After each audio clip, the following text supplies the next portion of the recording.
Naftali Bennett n'est pas intéressé à aller seul, sans aucune base réelle dans le cadre de ces élections. Il sait très bien que d'un côté, il a M. Gidon Sa'ar et le Likoud qui le menacent au niveau de la droite. Il a Yair Lapid et Gantz qui le menacent au niveau de la gauche. Pour lui, c'était très important d'avoir justement une partie du sionisme religieux.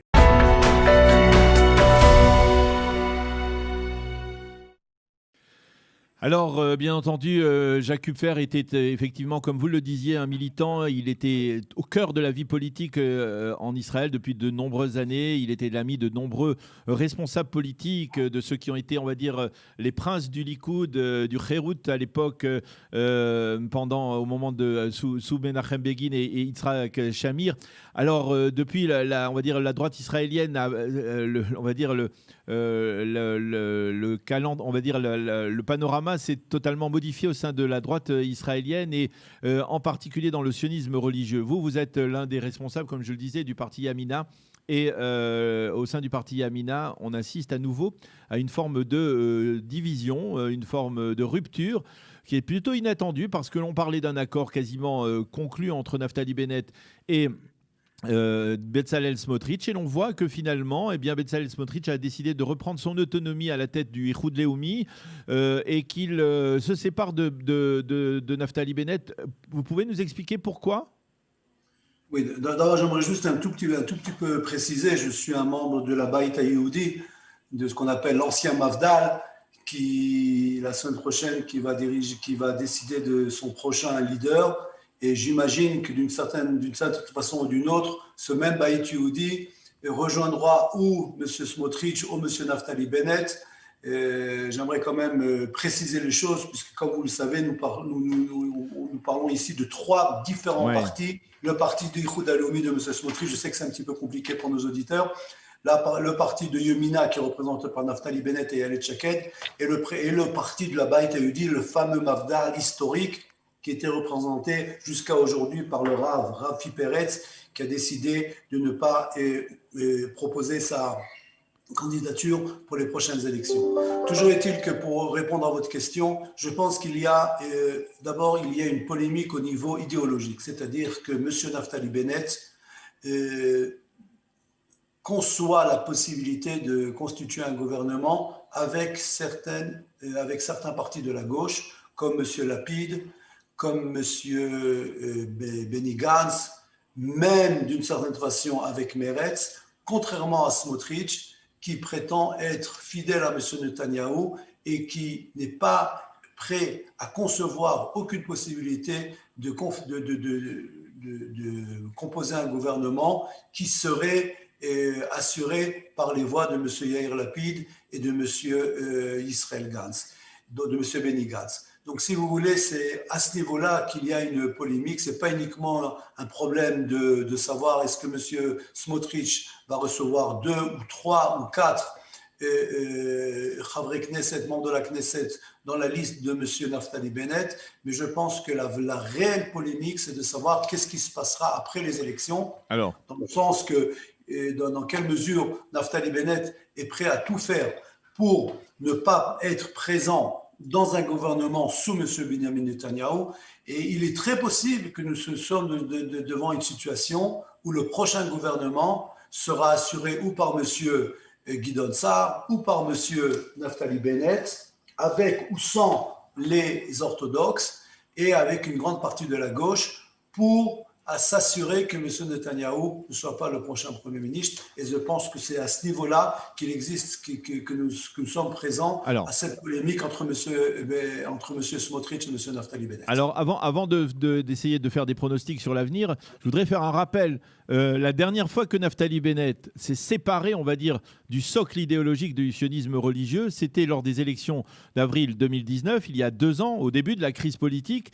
Et on se souvient ce que ça lui avait coûté. Finalement, il n'avait pas passé le seuil d'éligibilité. Est-ce que vous ne pensez pas qu'il y a pour Naftali Bennett dans cette constellation, à partir du moment où, on va dire, le socle idéologique du sionisme religieux, on va dire Ichoud Leumi et peut-être même aussi le foyer juif qui pourrait rejoindre Ichoud Leumi, d'apparemment même à l'allusion que vous faites tout à l'heure, eh bien, Naftali Bennett va se retrouver sans véritablement socle idéologique. Il va peut-être grappiller des voix à gauche, au centre-gauche, mais il va perdre sa base idéologique.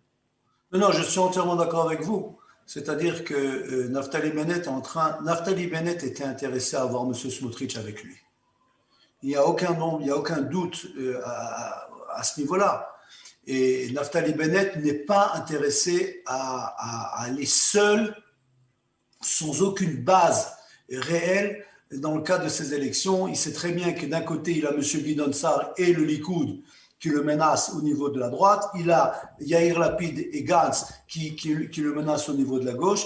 Et donc, pour lui, c'était très important d'avoir justement une partie du sionisme religieux. Mais malheureusement... mais le sionisme religieux, c'est aussi une bosse pour Naftali Bennett, parce que ça lui empêche de récupérer des voix de Guidon Sar, par exemple, ou même du Parti bleu-blanc. Non, on est entièrement d'accord. Et donc, à mon avis, Naftali Bennett était très et peu satisfait de cette décision de M. Smotrich. Bon, mais comme vous le savez vous-même, 3 semaines en Israël, c'est 10 ans aux États-Unis et c'est 15 ans en Europe. C'est-à-dire que, à mon avis, les choses n'ont pas encore été décidées. Et jusqu'au 4 février, qui est la date où les différents partis doivent annoncer leur liste, je pense qu'il y aura encore différents changements qui vont être effectués. Comme je l'ai rappelé avant, la semaine prochaine, il y aura des élections au sein du foyer juif, de la Beit HaYehudi. Et la décision du prochain leader du foyer juif, que ce soit Nir Orbar ou Chagit Moshe de Jérusalem, et à mon avis, aura également une influence sur la suite des négociations entre Smotrich et Bennett. Donc, à mon avis, on est encore au début de ces négociations. Pour moi, rien n'est fini, rien n'a été déterminé. Surtout que, comme vous l'avez dit vous-même, M. Bennett, à mon avis, n'est pas intéressé à aller seul. À mon avis, il est encore sous le traumatisme des élections d'avril 2019. Et donc, tout peut changer jusqu'au 4 février. Et pourtant, je vais vous proposer un cas de figure. Vous allez me dire ce que vous en pensez. Est-ce que, par hasard, il ne s'agirait pas d'une manœuvre à la Netanyahou, à la Bibi, comme on en a vu à de multiples reprises, puisqu'on a l'impression souvent que le sionisme religieux, c'est un peu l'otage de Binyamin Netanyahou. Binyamin Netanyahou le forge comme il le souhaite pour former son gouvernement, ou tenter de former une coalition. Est-ce que finalement, vous ne pensez pas que là, dans le cas précis, après avoir vu les sondages, eh bien, Binyamin Netanyahou a dit à Bezalel Smotrich: sépare-toi de Yamina, sépare-toi de Naftali Bennett, parce que cela pourrait renforcer le futur bloc droite religieux orthodoxe et me permettre d'atteindre les fameux 61 députés, en espérant que Naftali Bennett finalement soit tenté, soit séduit par un poste extrêmement important dans un tel gouvernement. Non, je pense qu'effectivement que M. Netanyahou et le Likoud de façon générale ne sont pas restés neutres par rapport à ces différentes manœuvres. Et effectivement, j'ai l'impression qu'au nom de Netanyahou, il y a eu différentes tentatives pour effectivement créer cette séparation entre Smotrich et Naftali Bennett. C'est dans l'intérêt de M. Netanyahou d'avoir 2 partis de droite relativement faibles, et d'une certaine façon pour s'assurer que son parti à lui sera important, sera assez grand, d'autant plus qu'il sait très bien qu'il a beaucoup plus de chances d'avoir dans le cadre de son gouvernement le groupe de Smotrich que d'avoir le groupe de Naftali Bennett. Et donc c'est effectivement, vous avez raison, et il est très possible que M. Netanyahou a été d'une certaine façon d'une façon indirecte, également responsable de cette séparation entre Smotrich et Bennett.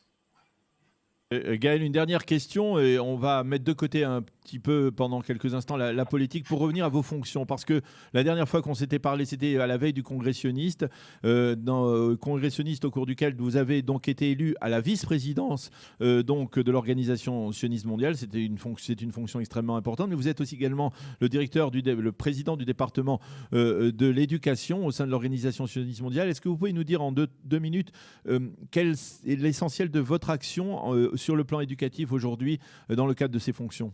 D'accord. Dans le cadre de ces fonctions, nous sommes intéressés à continuer à développer le programme qui, à mon avis, est un des programmes les plus importants de l'Organisation sioniste mondiale, c'est-à-dire l'envoi de shlichim, d'émissaires, professeurs dans différentes écoles à travers le monde. Nous avons aujourd'hui plus ou moins 150 morim, 150 professeurs dispersés au sein de 80 écoles à travers le monde, les États-Unis, l'Europe, l'Amérique du Sud, l'Australie.